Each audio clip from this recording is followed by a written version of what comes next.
Hai, salam Bapak Mama, saudara semua yang dikasihi Tuhan. Selamat bertemu kembali oleh kasih dan penyertaan daripada Tuhan. Saya senantiasa berharap di dalam Tuhan Bapak Mama semua, bersaudara semua dalam keadaan sehat walafiat dengan penuh rasa syukur kepada Tuhan.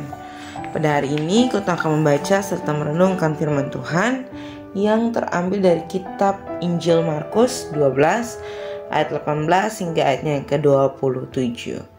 Namun sebelum itu mari kita satu hati di dalam doa. Kita berdoa. Bapa di dalam surga, Bapa yang kami sembah lewat anakmu Yesus Kristus, segala puji dan syukur kami Tuhan. Kami haturkan dalam hadirat Bapa sebab Tuhan senantiasa baik dalam kehidupan kami. Terlebih khusus pada hari ini Tuhan masih memberikan kami kesempatan untuk bangun di pagi hari yang selalu sehat dan nyaman dan melaksanakan setiap aktivitas kami. Sekarang kami akan beribadah kepada Tuhan. Kami akan bersatu teduh bersama-sama dengan Tuhan. Kami mohon dalam tangan dan pengasihan Tuhan, Tuhan memberkati. Biarlah apa yang kami baca, apa yang kami dengar, apa yang kami renungkan secara bersama-sama dapat menjadi satu kekuatan bagi kehidupan kami, untuk kami dimampukan melakukan setiap yang menjadi keinginan Tuhan di dalam kehidupan kami. Mengampuni kesalahan dosa kami Tuhan, di dalam nama Yesus Kristus kami telah datang dan berdoa. Amin. Bapak Mama saudara semua yang dikasihi Tuhan, pembacaan kita terambil dari kitab Injil Markus pasal 12 ayatnya ke-18 hingga ayatnya yang ke-27. Di bawah perikop pertanyaan orang Saduki tentang kebangkitan. Datanglah kepada Yesus beberapa orang Saduki yang berpendapat bahwa tidak ada kebangkitan. Mereka bertanya kepadanya, "Guru, Musa menuliskan perintah ini untuk kita. Jika seorang yang mempunyai saudara laki mati dengan meninggalkan seorang istri, tetapi tidak meninggalkan anak, saudaranya harus kawin dengan istrinya itu dan membangkitkan keturunan bagi saudaranya itu. Adalah 7 orang bersaudara. Yang pertama kawin dengan seorang perempuan dan mati dan tidak meninggalkan keturunan. Lalu yang kedua juga mengawini dia dan mati dengan tidak meninggalkan keturunan. Demikian juga dengan yang ketiga, dan begitulah seterusnya. Ketujuhnya tidak meninggalkan keturunan, dan akhirnya sesudah mereka semua, perempuan itu pun mati. Pada hari kebangkitan, bila mana mereka bangkit, siapakah yang menjadi suami perempuan itu? Sebab ketujuhnya telah beristrikan dia." Jawab Yesus kepada mereka, "Kamu sesat, justru karena kamu tidak mengerti kitab suci maupun kuasa Allah. Sebab apabila orang bangkit dari antara orang mati, orang tidak kawin dan tidak dikawinkan, melainkan hidup seperti malaikat di sorga. Dan juga tentang bangkitnya orang-orang mati, tidakkah kamu baca dalam kitab Musa, dalam cerita tentang semak duri, bagaimana bunyi firman Allah kepadanya, 'Akulah Allah Abraham, Allah Ishak dan Allah Yakub.' Ia bukanlah Allah orang mati, melainkan Allah orang hidup. Kamu benar-benar sesat." Demikian jauh akan firman Tuhan. Yang dikatakan berbahagia adalah setiap kita yang tidak hanya membaca, mendengar, tetapi mau melakukannya dalam kehidupan kita hari lepas hari. Salam Bapak Mama saudara semua yang dikasihi Tuhan.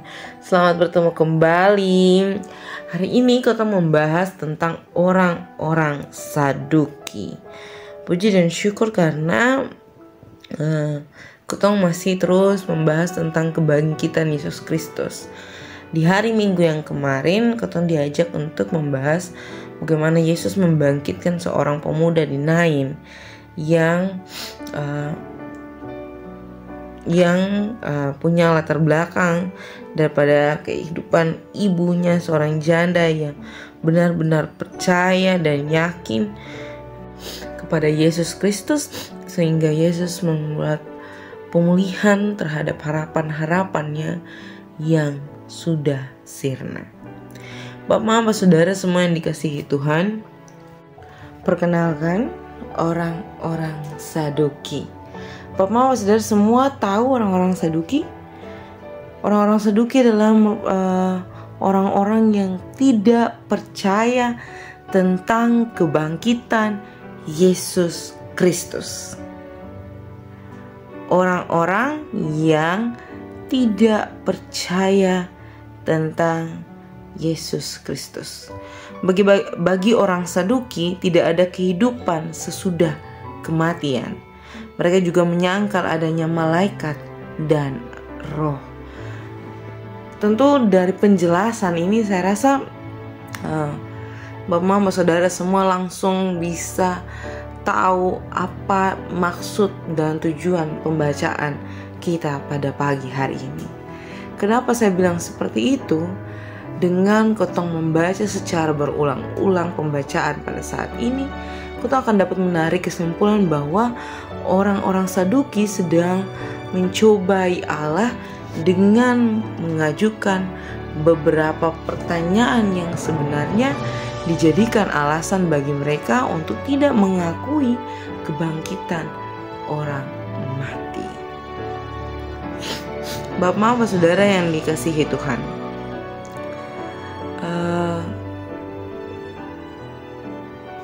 selain itu juga kebangkitan yang digambarkan oleh orang-orang Saduki melalui bacaan ini menjadikan suatu kebangkitan yang mustahil, kebangkitan yang tidak masuk akal.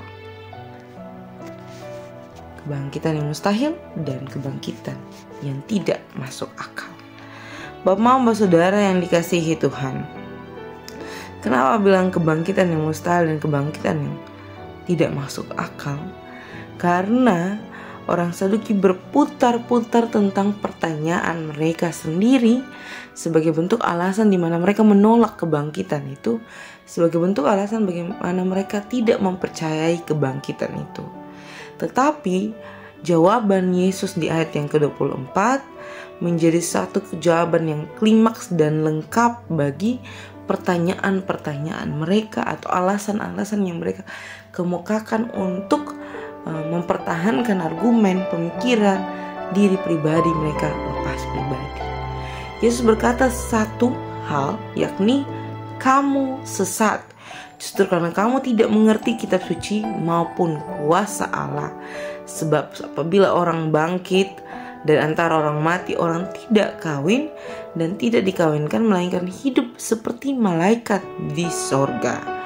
Bapak Saudara yang dikasihi Tuhan, dari ayat 24 sampai ayatnya yang ke-27 merupakan satu jawaban yang sangat-sangat kompleks untuk menjawab tentang kebangkitan itu sendiri, tentang alasan-alasan setiap orang-orang Saduki yang membenarkan diri mereka bahwa kebangkitan itu tidak ada, malaikat itu tidak ada, dan roh Allah itu tidak ada.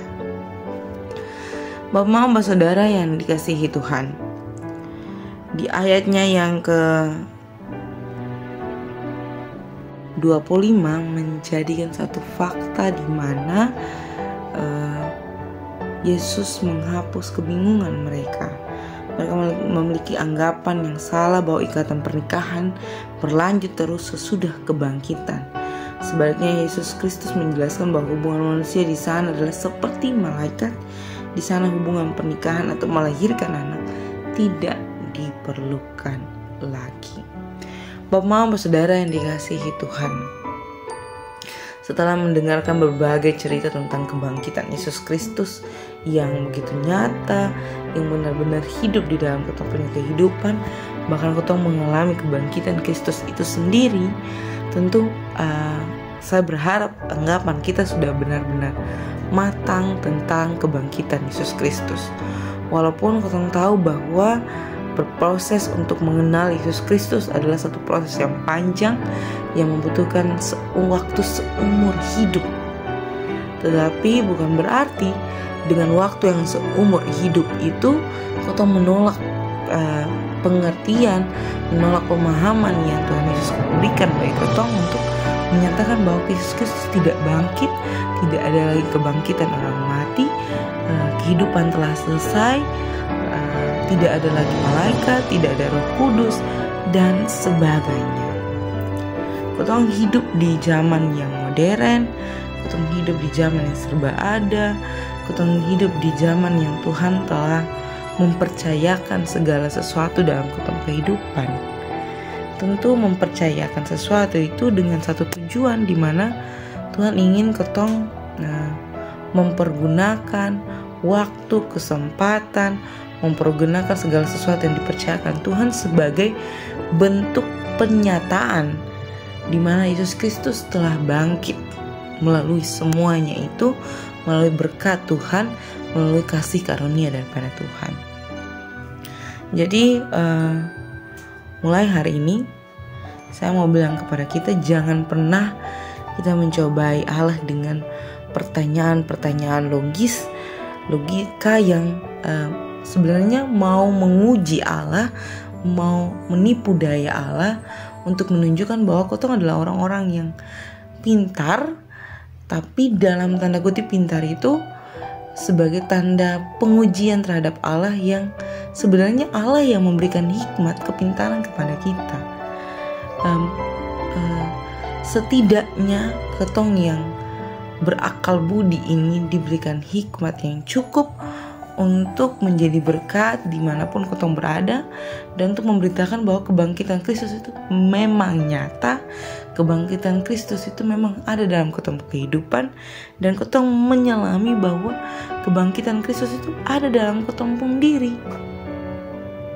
Jadi ketong jangan meneruskan kehidupan orang-orang Saduki, tetapi ketong meneruskan apa yang menjadi keinginan Allah di dalam ketong kehidupan, untuk mewujud nyatakan penyertaan Allah, mewujud nyatakan bahwa kebangkitan itu ada dan kebangkitan itu terjadi dalam ketong kehidupan. Selamat menjadi berkat dimanapun ketong berada. Tuhan Yesus senantiasa memberkati kita. Amin.